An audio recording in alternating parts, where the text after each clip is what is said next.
হরে কৃষ্ণ। আজ 21শে পৌষ 1430 ও ইংরেজি 7ই জানুয়ারি 2024 সফলা একাদশী। এই সফলা একাদশীর দিন আমি শ্রীমদ্ ভাগবতম পাঠ করছি। আজ আমি পাঠ করছি শ্রীমদ্ ভাগবতমের দ্বিতীয় স্কন্দ পঞ্চম অধ্যায় সর্বকারণের কারণের শ্লোক 30 ও 31। অডিওর শুরুতে আমি আমার সকল ভক্তিমতী মা ও সকল ভক্তবৃন্দের কাছে একটি প্রার্থনা জানাতে চাই। জীবনের পূর্ণতা চ্যানেলটি রিসেন্টলি রিচ কমে গেছে, তাই আপনাদের সকলের সহযোগিতা চাই। আপনারা সকলেই এই জীবনের পূর্ণতা চ্যানেলটিকে সাবস্ক্রাইব করুন এবং অনেক অনেক কমেন্টস ও অডিওটি প্রথম থেকে শেষ পর্যন্ত দেখুন। এই চ্যানেলের প্রত্যেকটি অডিও প্রথম থেকে শেষ পর্যন্ত শ্রবণ করুন এবং শেয়ার করে অন্যদের কাছে পৌঁছে দিয়ে এই চ্যানেলের রিচ বাড়িয়ে দিন। এইটুকুই আপনাদের কাছে আমার বিনীত প্রার্থনা। আপনাদের সহযোগিতা ছাড়া এই জীবনের পূর্ণতা চ্যানেল কখনোই এগোতে পারবে না। नारायण है नारायण भव भयो हरणम नारायण।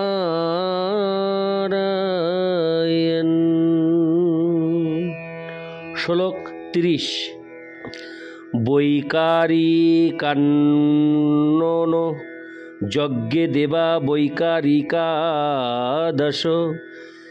দিগ্বা তার্ক প্রচেত হস্যি বন্নীন্দ্রপেন্দ্র মিত্রকা।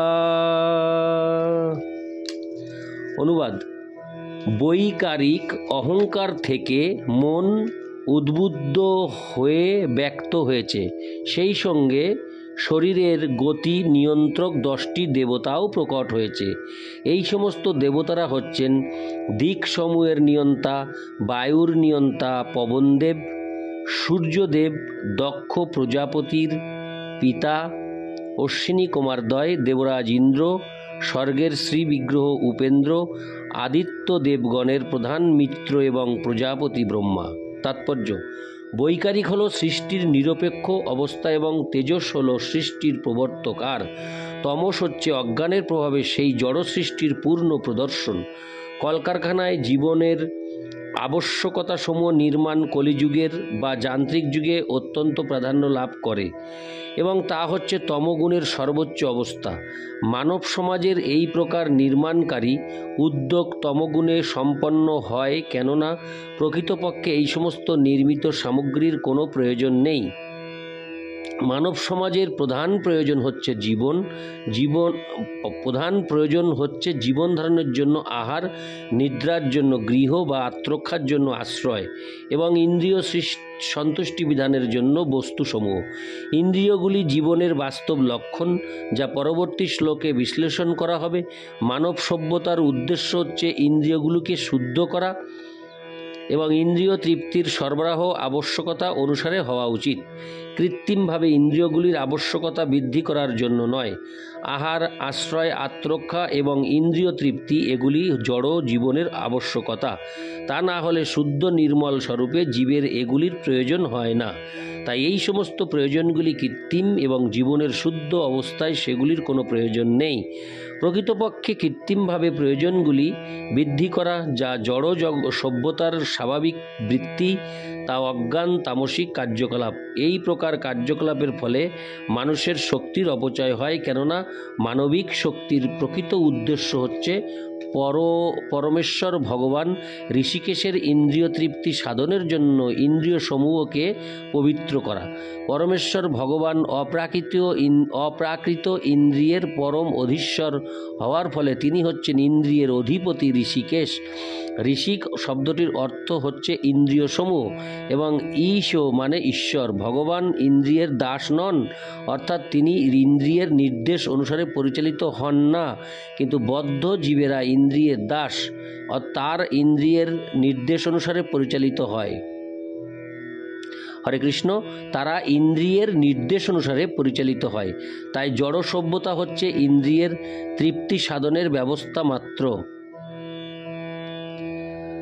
ইন্দ্রিয় তৃপ্তিরূপী রোগের নিরাময় সাধন করা মানব সভ্যতার মানদণ্ড হওয়া উচিত এবং ভগবানের অপ্রাকৃত ইন্দ্রিয় সমূহের সন্তুষ্টি বিধানের নিমিত্ত হওয়ার মাধ্যমে অনায়াসে তা সম্পাদন করা সম্ভব।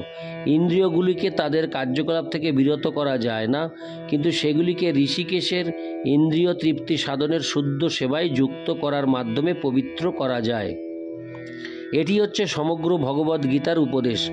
অর্জুন প্রথমে তার নিজের ইন্দ্রিয় তৃপ্তি সাধনের জন্য তার আত্মীয় স্বজন বন্ধু বান্ধবদের সঙ্গে যুদ্ধ না করার সিদ্ধান্ত গ্রহণ করেছিলেন, কিন্তু শ্রীকৃষ্ণ তাকে ভগবদ্গীতার জ্ঞান দান করে তার চেতনাকে পবিত্র করে তার ইন্দ্রিয় তৃপ্তি সাধনের সিদ্ধান্ত পরিবর্তন করেছিলেন। অর্জুন শ্রীকৃষ্ণের ইন্দ্রিয় তৃপ্তি সাধনের জন্য যুদ্ধ করতে সম্মত হয়েছিলেন এবং শ্রীকৃষ্ণের বাসনা অনুসারে কুরুক্ষেত্রের রণাঙ্গনে যুদ্ধ করেছিলেন। বেদ নির্দেশ দিয়েছে অজ্ঞানতাচ্ছন্ন জীবন থেকে আলোকের পথে গমন করতে এই আলোকের পথ হচ্ছে শ্রীকৃষ্ণের ইন্দ্রিয় তৃপ্তি সাধন করা। বিভ্রান্ত অথবা অল্প বুদ্ধি সম্পন্ন মানুষেরা অর্জুন এবং অন্যান্য ভগবত ভক্ত কর্তৃক প্রদর্শিত পন্থায় পরমেশ্বর ভগবানের অপ্রাকৃত ইন্দ্রিয়ে তৃপ্তি সাধনের প্রচেষ্টা না করে আত্মতত্ত্ব জ্ঞান লাভ করতে চায়। ভগবানের ইন্দ্রিয় তৃপ্তি সাধনের চেষ্টা করার পরিবর্তে তারা কৃত্রিমভাবে ইন্দ্রিয়ের কার্যকলাপ স্তব্ধ করতে চায়, অথবা ভগবানের অপ্রাকৃত ইন্দ্রিয়ের অস্তিত্ব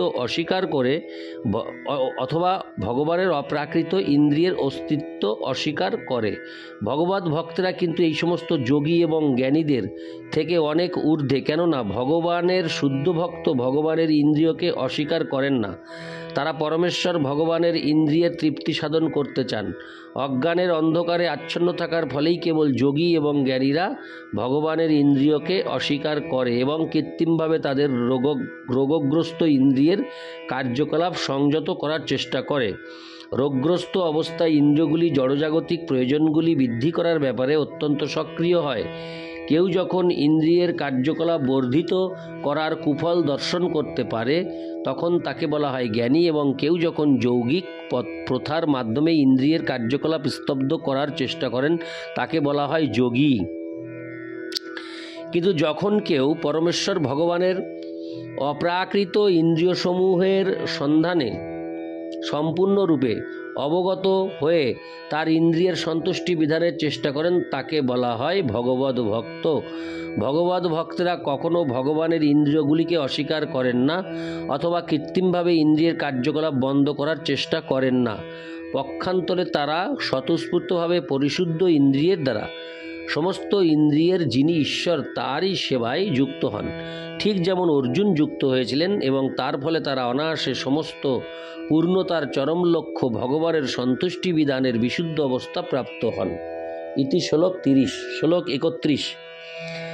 তৈজ সাত্তু বিকুর্বাণাদীন্দ্রিয়াণি দশা ভবন জ্ঞান শক্তি ক্রিয়া শক্তির বুদ্ধি প্রাণশ্চ তৈজসৌ শ্রোত্রং তগ ঘ্রাণ দৃগ জিহ্বা বাগদোর্মেঢ্রাহংঘ্রি পায়ব।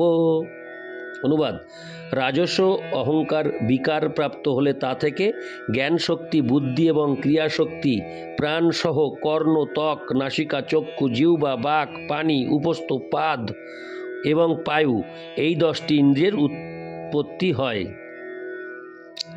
তাৎপর্য: জড়জগতে জীবন কম বেশি বুদ্ধি এবং প্রাণশক্তির উপর নির্ভর করে। জ্ঞানেন্দ্রিয়গুলি কঠোর জীবন সংগ্রামের সঙ্গে বোঝাপড়া করার জন্য বুদ্ধিকে সহায়তা করে এবং প্রাণশক্তি হস্ত, পদ আদি কর্মেন্দ্রিয়গুলিকে ব্যবহার করার মাধ্যমে জীবন ধারণ করে। কিন্তু সামরিক দৃষ্টিতে জীবন সংগ্রাম রজগুণের কার্য, তাই বুদ্ধি এবং প্রাণ সহ সমস্ত ইন্দ্রিয়গুলি রজগুণ নামক প্রকৃতির দ্বিতীয় গুণটি থেকে উৎপন্ন হয়। এই রজগুণটি কিন্তু বায়ু থেকে উৎপন্ন হয়, যা পূর্বে বর্ণিত হয়েছে।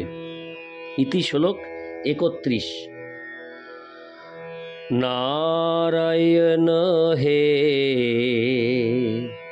नारायण भवभयहरणं नारायण। हरे कृष्ण।